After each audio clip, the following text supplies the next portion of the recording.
I had planned a spring and summer focusing on prayer, reading this book here together, running the prayer course which is based on it, teaching about prayer on Sundays, encouraging us to explore new and different ways to pray.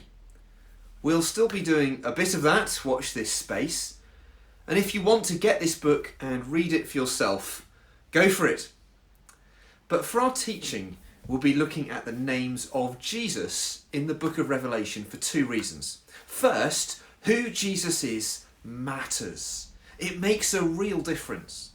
Second, although some of the images in Revelation might be confusing, John's message is simple. Keep going, and the Lamb, that's Jesus, the Lamb wins. Keep going, and the Lamb wins.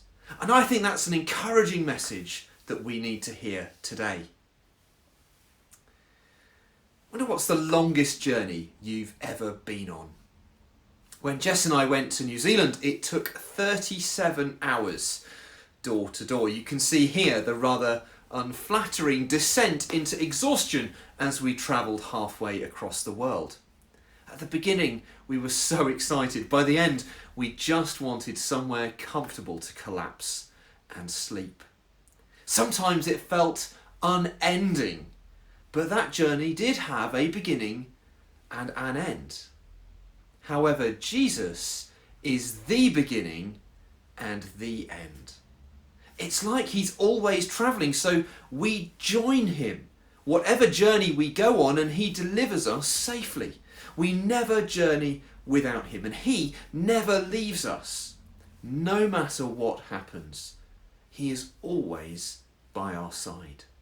He is the beginning and the end. John also calls Jesus the Alpha and Omega, the first and last letters of the Greek alphabet, like saying Jesus is the A to Z. Remember these? Back in the olden days, approximately 10 years ago, we all had to rely on road atlases and books like this to find anywhere. Now, I don't use a paper map except when I'm out walking. These books were particularly popular because they were comprehensive. Every street from A to Z. No street is too big, too small, too wibbly, too straight, too wide, too narrow, too long, too young, too old to be in the A to Z. And it's like that with Jesus. No one is too anything to be included in Jesus's book. He is the Alpha and the Omega. We can all be in his family.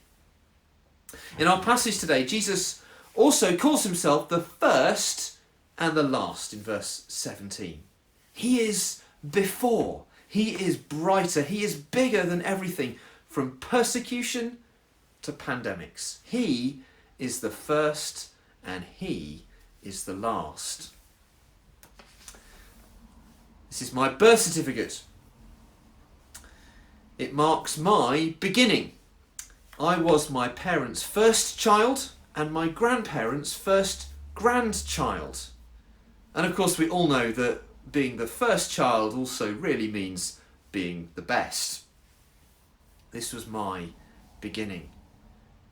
But Jesus is the beginning. He is the first and the last. But does that matter? Yes. Why? Jesus tells us himself. His first words to John, in fact, his first words in John's vision are these. Do not be afraid. I am the first and the last. Jesus was here before any troubles, big or small, and he'll be here long after they've gone. He's never late. He's the first. And he never leaves early. He is the last. He is with us always, no matter what. And that means we do not need to be afraid. Jesus is the only solid ground, the only strong tower, the only salvation. Jesus and no other. Jesus and no other is the first. Jesus and no other is the last. So if you're with him, if you're in his family, you don't need to be afraid. The more we focus on him, the more our fears fade away. Turn your eyes upon Jesus, the hymn goes, and the things of this earth, things that delight, things that terrify, will grow strangely dim in the light of his glory and grace. Do not be afraid, Jesus says, to you and to me today.